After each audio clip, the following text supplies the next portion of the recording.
ભરૂચમાં check bounce મામલે કોર્ટનો કડક નિર્ણય।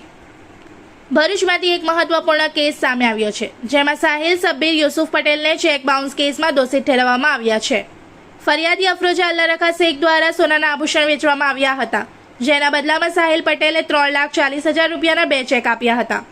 પરંતુ જ્યારે આ ચેક બેંકમાં જમા કરાવવામાં આવ્યા ત્યારે બંને ચેક ફંડ્સ ઇનસફિશિયન્ટના કારણે બાઉન્સ થઈ ગયા।